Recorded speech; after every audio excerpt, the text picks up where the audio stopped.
Education is considered the cornerstone of any society striving for development, and Nigeria is no exception. Unfortunately, the education sector in Nigeria has faced significant challenges, nearly reaching a state of crisis. Over time, various calls for interventions have emerged, leading to multiple government initiatives and policy frameworks. Some even argue that the nation's current state is a result of the education sector's shortcomings. Our guest is a lawyer who unexpectedly found himself in the classroom but developed a passion for shaping the next generation of nation builders. He acknowledges the sector's difficulties but remains hopeful that a return to its foundational principles and the system overhaul can rejuvenate Nigeria's education sector. Newsnight had a conversation with Professor Tahir Maman, a lawyer, educator, former Director General of the Nigeria Law School, and now Nigeria's Minister of Education. Professor Tahir Maman, thank you for speaking with us on Newsnight. It's my pleasure. Thank you very much. Yours is a life of education. You have been in the education field for as long as I can remember. So maybe we should just start from there. What is it about you and education? Well, thank you very much. It is quite true. My career since after the university, have been practically 80% in education. A bit of legal practice here and there, but it is essentially about the education. Mm. And then somehow, incidentally, I came into education actually by chance.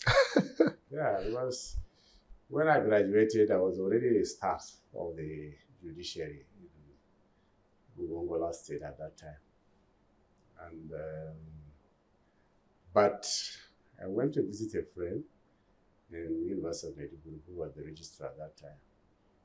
And then she now said, look, Prof. I wasn't Prof, but sorry. Okay. I said, Barrister, with the kind of results you have, you should come and join the Faculty of Law and prepare students, instead of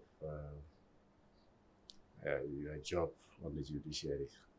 Because incidentally, I finished from the university with a 2-1. We were only 4 at that time who had that result in ABU. And then I went to the law school and came out with the same results. And I was the only one in my university, and I think at that time that result from the law school. So they thought they were looking for people who are models, who have very good results. At that time, you have to have, even now actually, that's part of the requirements for employment as an academic. Mm. And now the catch was, if we got employed, will be available for training in UK that year. So that was, for me, is a very excellent catch. So without even an interview, we were given an appointment letter before a week after. And soon after, we got admission to Warwick. I also got admission to Yale. My preference was to go to Yale. Mm. But somehow, because Gawan was in Warwick University at some point, so that resonated with you Nigerians. And then University of Warwick also is known for a kind of development university, looking at issues about the development of the third world, in law, role of law, human rights, and even in economics, is well known for studies in development economics. So we went there, and then I finished master's, came back 1 year after I went back for the PhD, finished my PhD under 3 years, one of the shortest periods in that university. Mm. So that's how my life started in the university. It was by chance, but happily, I'm a proud teacher. Your time at the law school was considered one of the best periods for the law school in Nigeria by some lawyers. I'm not a lawyer. Yeah, so they tell me, I don't know. What was it that gave you that impetus to do some of the things you thought to do? I mean, when you went into, okay, you got in by chance, but then you went on to do some things, some daring things. Yeah. What was it that was driving you? Incidentally, too, my joining the law school was also by chance. Because I was happy doing my job in the university. And then some campuses of the law school were opened in 2000. And then they advertised for pioneer leaderships of the campuses, deputy DGs at that time. So I applied at the last minute when the application time was really up. And then we were interviewed, about 20-something of us were interviewed across the country for the 3 slots in Enugu, Lagos, and the DG Kano. And to cut the long story short, I emerged successful to head Kano campus. So I set up that place for the 4 years and grew the students' population from 150 to about 900 in 4 years. And then the position of DG chief became vacant. Yeah, and after Jegede retired of blessed memory. And then we also contested. It was advertised. And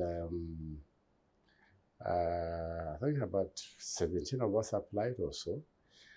And I hope you didn't wait for the last minute this time. I was already in the system. So all the heads of campuses applied, including our lecturer in the law school, Chief Abayomi, at that time, of blessed memory too, may his soul rest in peace. And in the first instance, I came first in the interview. So that set up against my lecturer, and my lecturer became second. So that set up another problem. So there are a lot of talk, and then somehow the president, Obasanjo, appointed Abayomi. He served out his 1 year. He only had 1 year in service. Then after that, again, okay, we went for another interview. And then I came first. So they appointed me to be the DG.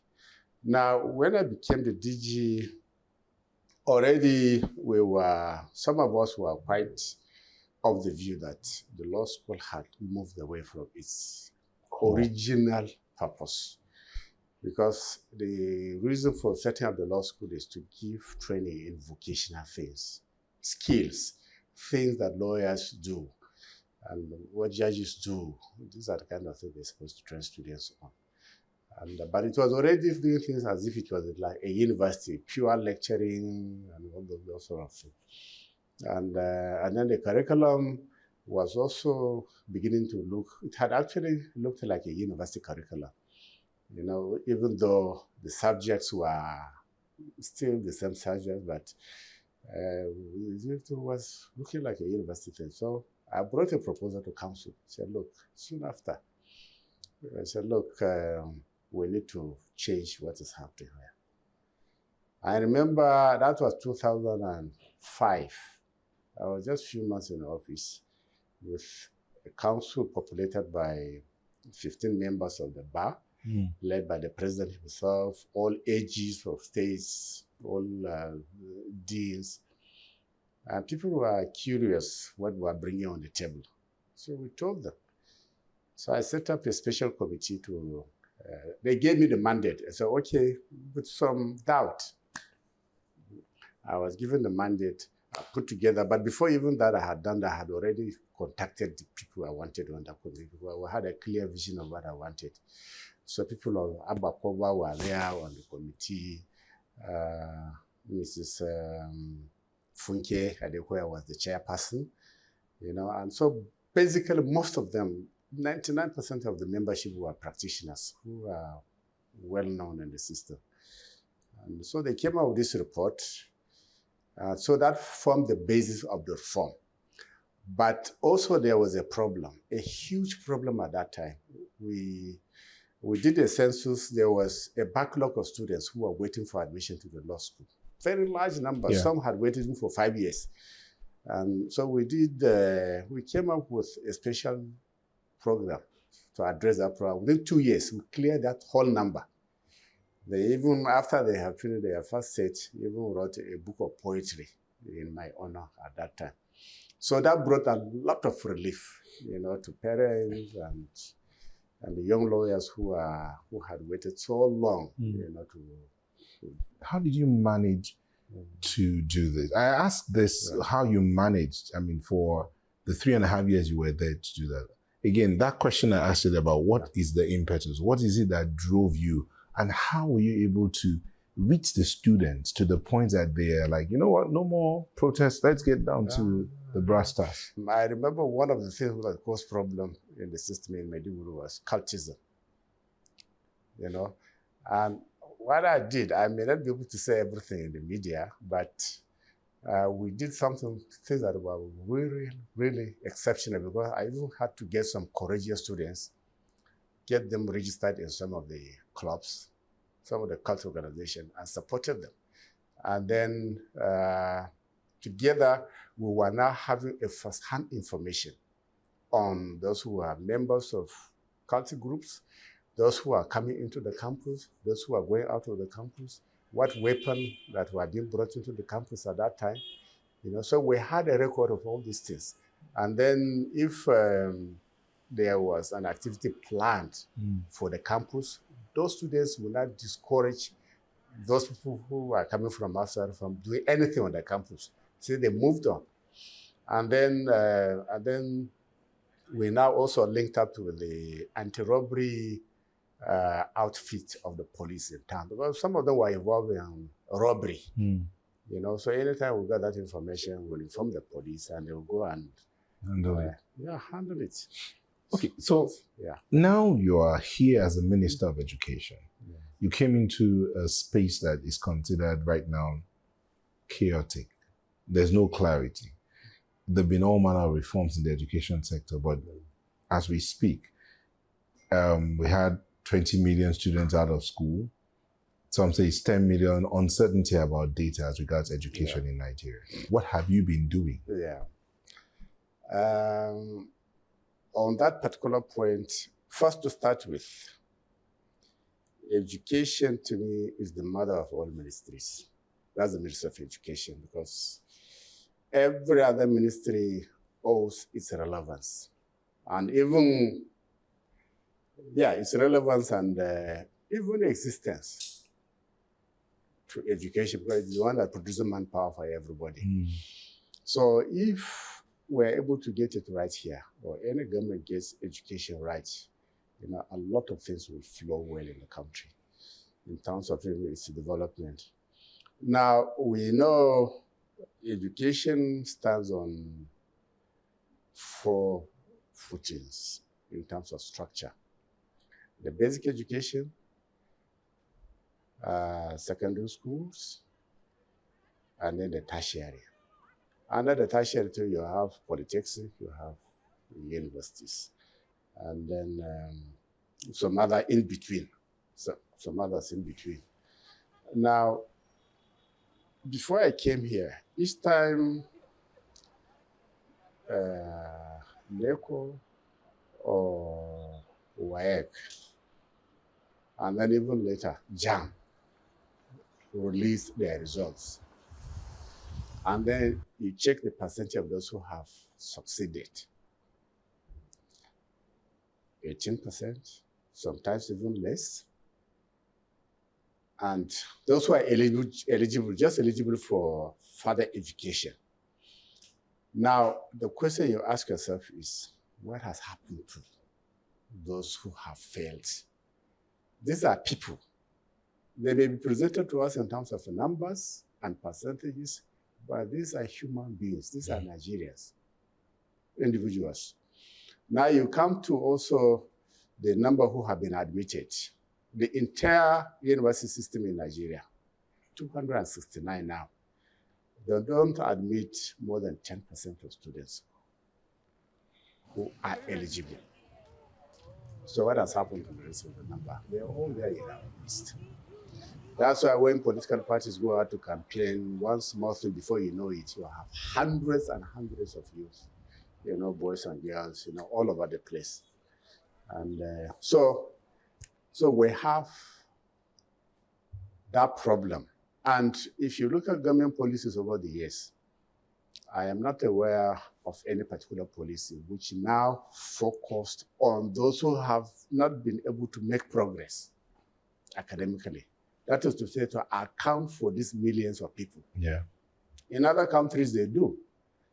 They have what they call those who are not in education, they are not in training, and they are not employed. EET, something like that. And they do something about that. They prepare them for, there are opportunities where they have go for short skill courses, to prepare them for all sorts of works around. And that is actually the assumption of our educational system, of this 9, 6, and then the rest. But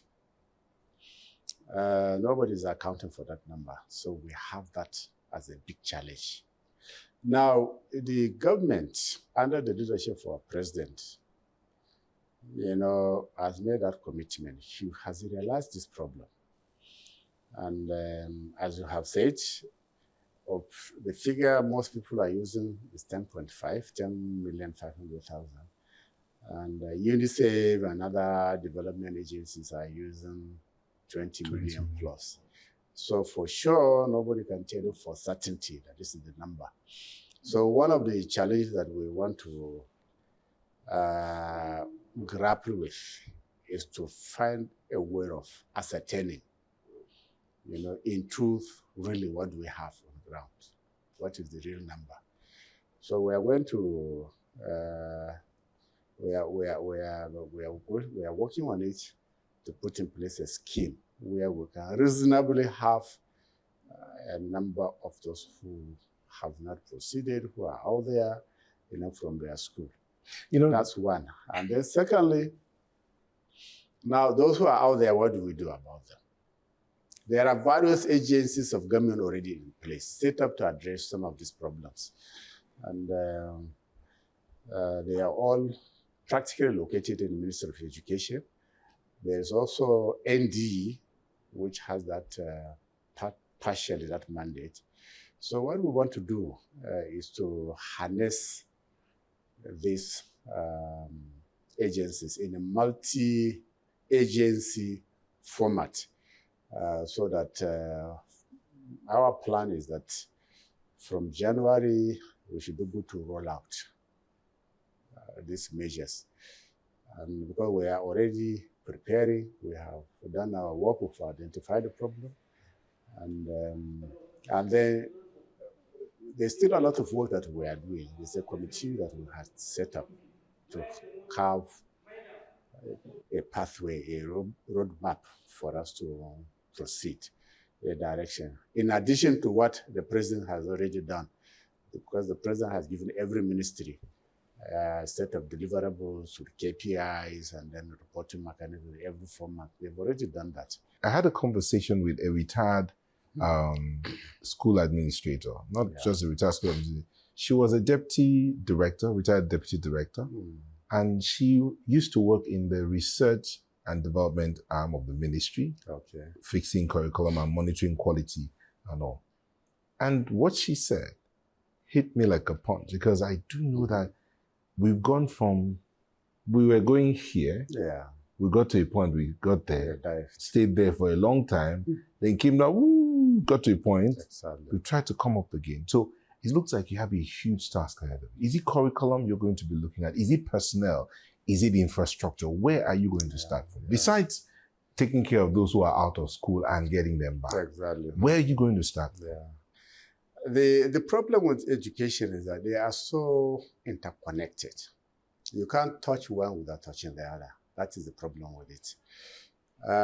If you look at the basic schools, for instance, that is the foundation for the entire system. If something is wrong with it, there's no amount of amending or panel-beating that you do at the tertiary level that will bring out the best result or a good result. Those who will be doing well at tertiary level are students who would, in any circumstance, be good in any way, no matter the setting you keep them. So, but of course, we are not claiming we can solve all the problems. No, nobody can claim that, particularly given that the lifespan of a democratic government in Nigeria is 4 years, maximum 8 years. So what we intend to do is that we will look at the curriculum because of, and then part of the problem, to before I even go to that, is education at that lower level is a shared responsibility with the states. So what the federal government can do is more of policy. More of policy and some level of financial support, which are already on ground. The policies, it can do that, there's no problem. There's no constitutional or legal problem with that. So we are going to look at it in terms of the curriculum that is being taught at secondary school and even at those level of that entire pre-tertiary level. So we'll look at that. That for secondary school is already in the offing. They've gone very far. One or few things here and there are left. But whether it satisfies what we want to do is another matter. What do you want to do? What we want to do is very simple. Our learning process at that level is problematic. There are quite a number of things, but I just mentioned three. One, at the primary level, the basic knowledge of students are supposed to learn at that level is numeracy, literacy, and critical thinking. Now, what we have are only these two only, literacy and numeracy. But even that too is being impacted negatively by the quality of those who are teaching at that level. Because a lot of the people who are teaching at the primary school level are really not teachers. For some time now, most of them are just job for the boys. They don't have training, they have not gone to any, there are no longer teacher scholars as it were. So it's just a place where everybody goes there, whether they teach or they don't teach, they get paid their salary and that is it. So we'll look at the type of training for at that level, and already, it's not only just the ministry, even outside there are people who are interested in contributing to that. Even the Academy of Sciences and Arts, you know, they've gone into some advocacy on that to bring in what they call STEAM, bring in science, technology, engineering, arts and mathematics into teaching at that level, you know. So in this way, you teach students at that level in such a way that they can resonate, it can resonate with them. Right now, that's not what's happening. So this is what we want to introduce at that level, up to secondary school level.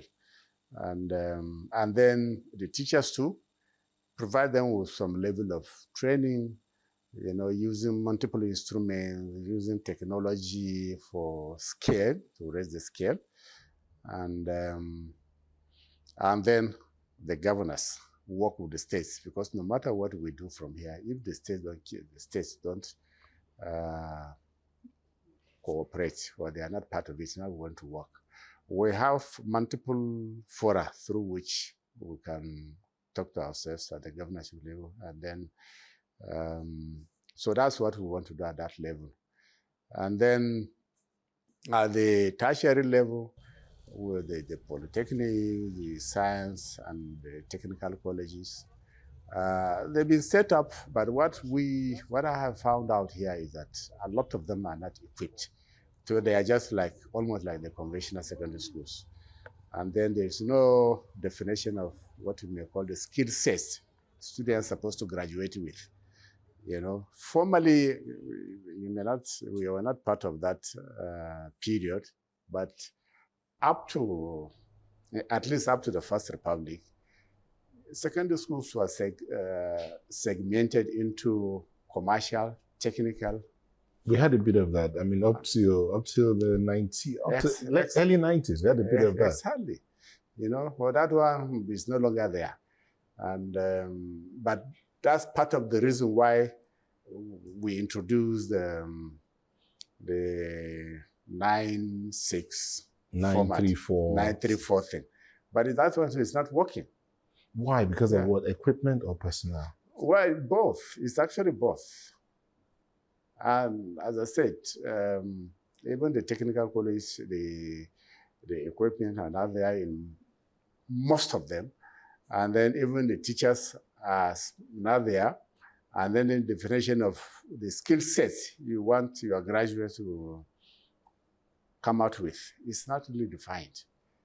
So they're just operating almost like the regular secondary school. So for us, we want to give some serious focus on that so that when people go there, graduates can simply go on to their life because they will graduate with skill sets. And then polytechnics too, from what all the reports I'm getting now, that they are poorly equipped.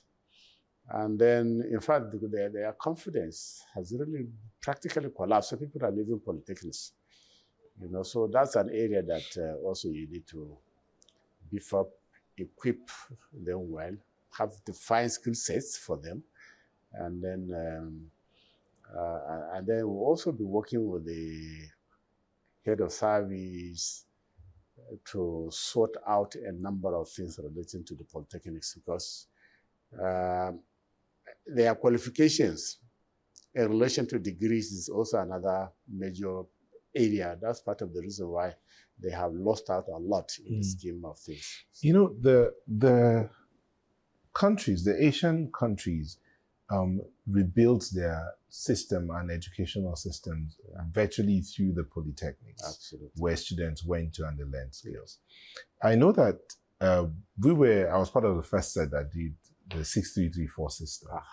So we had the technical, we had intro tech classes with equipment to work with. And I do know that my brother, who wasn't part of the 6334 system, left secondary school, took City and Guild, and went to live his life. Those are the days of old. But now it looks as if those days are not there. We went into the university and we're hearing of people eating, not the food now, but where they learned, you do 1 hour of theory, you do an hour, 30 minutes of practical in whichever course you're studying in the university. Are you considering, even as some have said, declaring a state of emergency in the education sector? Well, I don't want to call it a state of emergency, but declaring a state of emergency is just a statement not of the problem, but I prefer to say a Marshall Plan.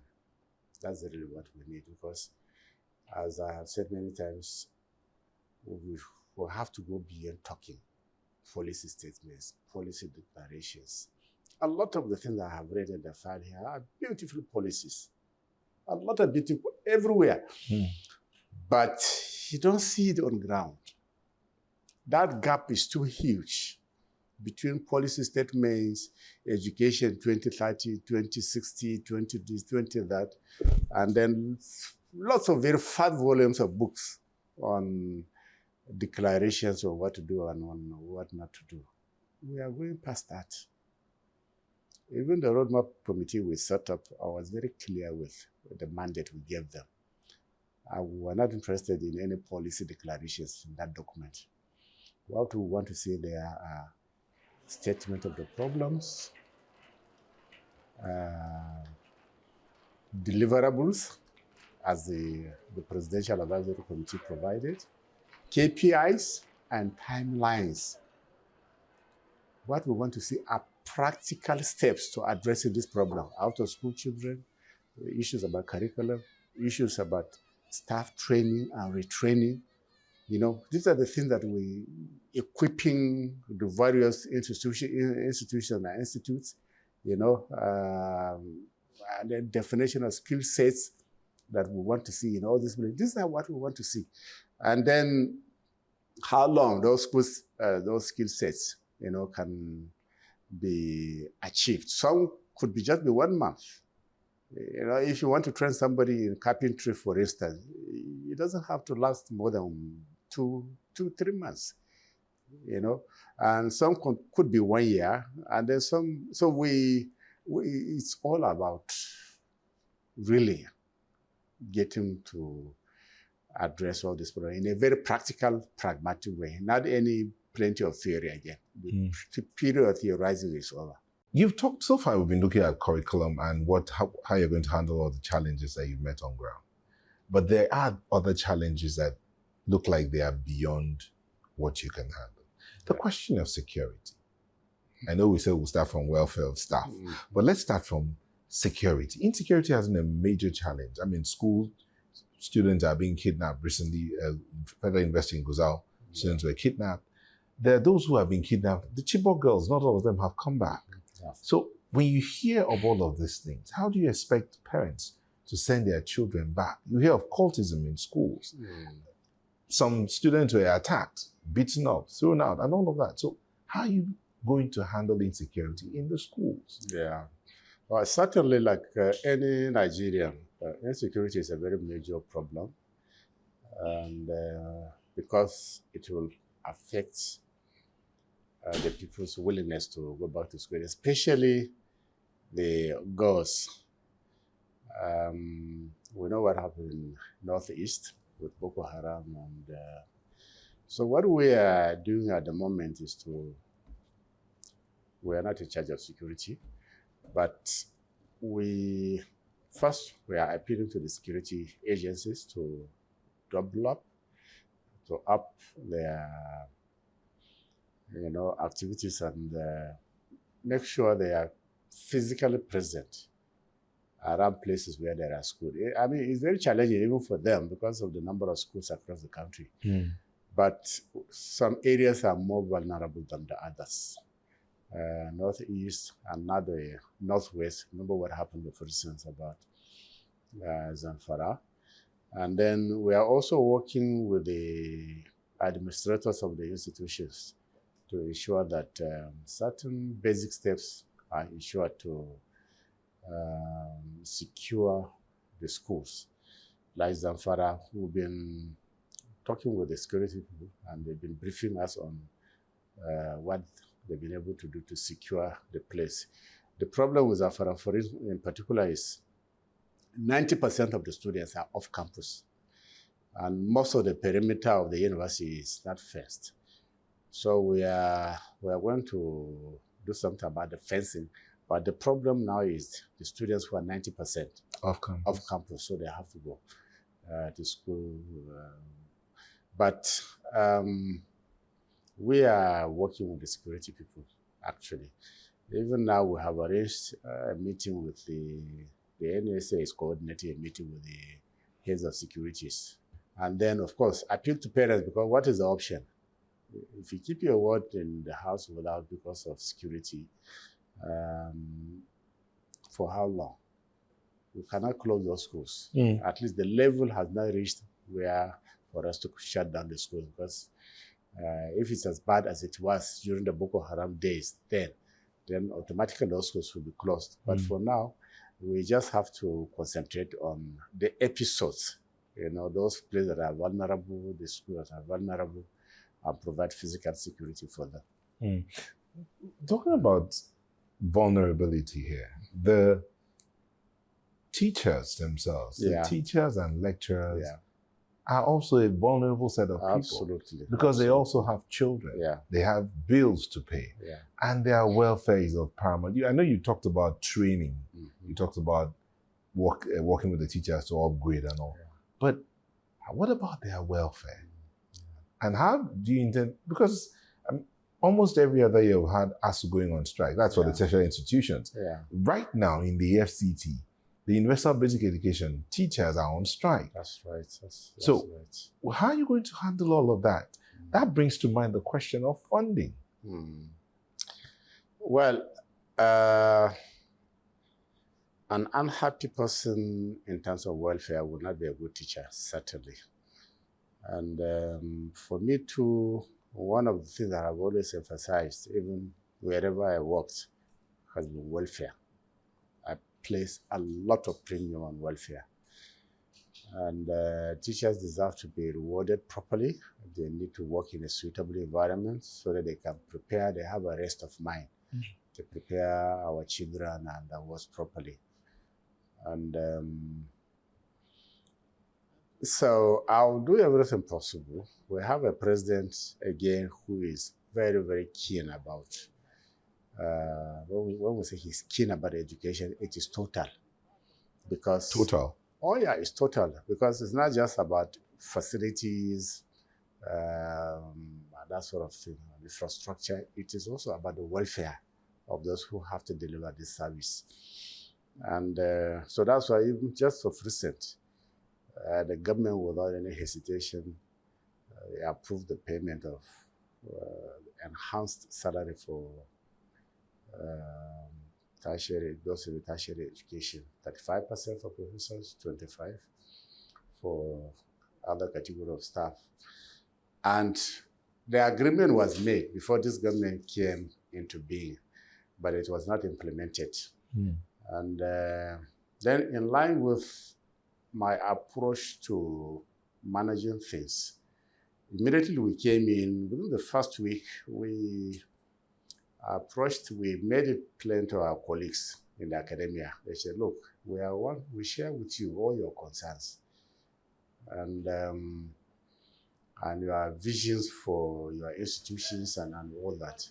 You may be in government, on the side of the government, but see us as your partners in this mission.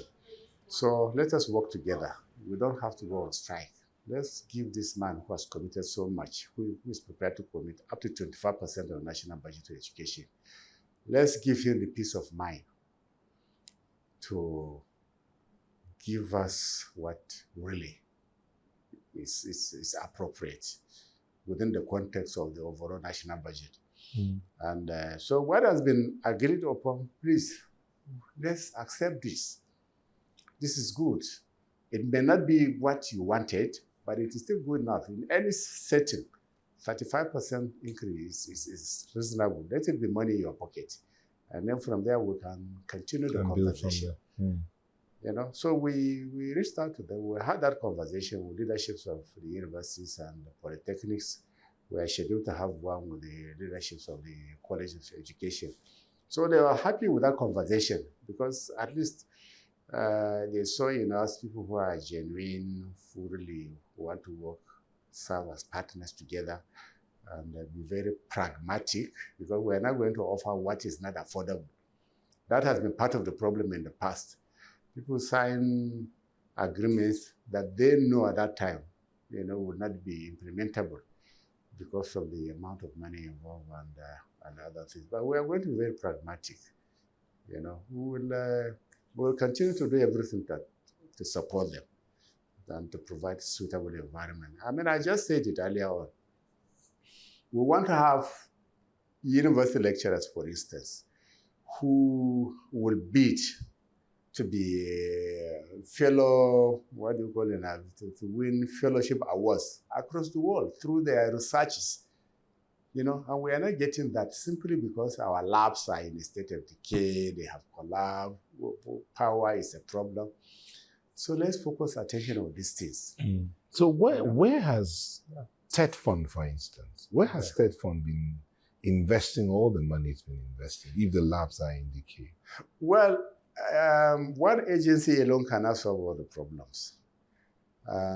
But TED Fund has been actually the pillar for infrastructural development of universities, state and federal, and polytechnics and colleges of education. If you go to all these institutions now, most of the major projects, you will find TED Fund there. So it has been well focused. It's one government institution that one can say has been well focused. And even research, it has gone into supporting research in the universities as well. But from now, TED Fund, although there's a law which has determined to some extent how TED Fund money will be disbursed, but again, within the areas that we have some flexibility, we intend to channel resources into this thing that we have talked about, priority areas of government. The labs in the universities, the labs in the polytechnics, so that we can produce people who can do research, people with skills from the polytechnics, and then the science colleges, people who will come up with skills. So a lot of the priority of government from now is going to focus on those things. And of course, together with the out of school, because if we get those places well set up, now they'll provide the avenue for us to train all these out of school people that we're talking about. That again brings me to the matter of welfare, brings you to the welfare of the parents themselves. I mean, with the removal of subsidy on petrol, everything went up, even school fees. Absolutely. And some, of course, that some students protested in some of those schools. And how does government expect these students to continue in school? Again, this looks like a huge task before you, Honorable Minister. Yeah. But how are you going to do this? Now, the question of funding, you can't play with funding. The schools need funds. We talk about autonomy of the universities, where they can generate their own money. Yeah. But then they don't have, they say they don't have that full autonomy that they need to do that. And even if they do that, the fees will be up there and many Nigerians will not be able to pay for them. Where do we draw the line? In terms of funding, definitely there's nowhere, especially in a country like our own with over 200 million people, where government will provide all the money to run universities and the entire education system. Parents have to come in, because ultimately the beneficiaries are everybody. Government is about the society, but the parents and the students are also beneficiaries. Now, we have this position in Nigeria, which the president himself restated of recent, that tuition is free. Now, that's the policy of the government, so nobody is going to introduce any tuition. It remains the policy of the government. But if you ask my personal view, my own personal view, don't quote me now as a minister, but my own personal view, we are just really not realistic with that position. Because of the size of the country. Those places where they have free tuition and that sort of thing, places with 3-4 million population, highly industrialized, the GDP, their income is very high, so they can afford to do those things. But in Nigeria, where we are all struggling, now look at the resources of the country now is practically 100% being used to service debts. So you tell me, where will you get that money to say, okay, government will bankroll everything, in spite of the best efforts of the FIRS, NNPC, and that sort of thing. To some extent, there are already structural problems against revenue generation on the scale that we would have liked to have. So parents need to bear in mind that we all have a duty to contribute to the education of their children. Okay, so should the schools be considering, would the government be drawing up, considering drawing up guidelines as regards increment in fees, if need be? Well, for now, we want to maintain the tuition-free policy. I don't have any choice as a minister, because that's the mandate the president has already given Nigeria. So we can't move away from that for now. Maybe there will be a time in the future when we'll have that conversation. And in fact, I want to set up a summit even on that in due course when we are done with our roadmap. Our roadmap is taken off, then we're going to talk about it. But the current thinking is that universities are struggling to provide the most basic of services. Power, lab materials, all these simple things that will enhance learning in the campuses. So, but what we have advised vice chancellors now is to not go unilateral. They shouldn't do it alone. If they want to introduce, it has been there anyway. There's no university where there are no charges for sundry services. It's been there. I remember even during my time, we paid for all sorts of things. But whatever they are going to charge students, first, they must be very reasonable, taking into account the present circumstances. And we are talking about public universities now. Private, they are in another world altogether. Then they should also engage students through their associations and unions on the campus.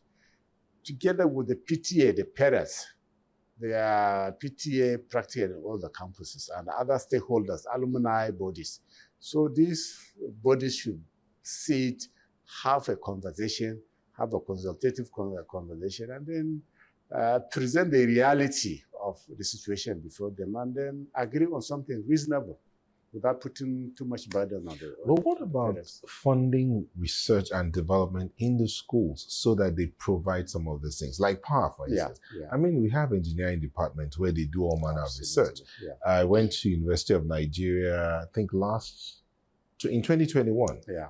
In the engineering department, they had come up with a machine that could recycle waste to produce power. Yeah. So why can't government see that kind of project, fund it and say, build this up to power the whole school? Yeah. Wouldn't that be something? I can't agree anymore with you, because I agree with you entirely, because it's my own view too that the universities should provide solution to some of their problems. It's not just about money from government and then that is the end of it, because in quite a number of places, you should be able to generate, if you look at the population in some of the campuses, 30, 40,000 first generation universities, none of them with less than 30,000 students, and most of them, or a lot of them, live on the campuses.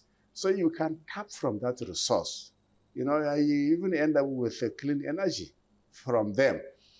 So that's part of the charge actually we are giving to the university. Say, look, it's not just about blaming government all the time, or the government has to come over. You have to think out of the box, to solve some of these problems for yourselves. Government does not even have to bring in money. There is, this PPP, and then Infrastructure Concessioning Agency of the government, which supports this kind of scheme. So you don't even have to have money from government to be able to address that. But having said that, there is something which I made here which we are already pushing, where the universities will be supported with gas-powered energy. I had a meeting last week with one of the executives of the midstream, downstream company, and the whole idea is that they will work together through this window of PPP to provide gas power to first set of universities, about 18 of them. And then thereafter, they can now spread to the rest of the universities. Once that one is achieved, they will be off-grid. They will have power 24 hours, and so that's another thing we are already working on. And hopefully, once we get the president's consideration and approval for that, that's the only thing we are waiting for now. It was before the former president. He couldn't sign it before the end of his tenure, but I'm hopefully. Yes. So I see the president signing off this one. And then from what I was told, they'll be able to do their installation within 18 months. So yeah, it looks like Mr. President is on the go. He's hit the ground running as regards to. Yes. Does that also apply to the 25% to education from the budget? Yes, that's his commitment. If you look at his manifesto, it's an open secret, it's not hidden. So when I say I'm just restating what is already in the public domain. What he said, once he understands the primacy of education and the issues that have risen from underfunding. So he said, look, give me the right policies, and you will have up to 25% of funding. Thank you so much, sir. The pleasure is mine. Thank you.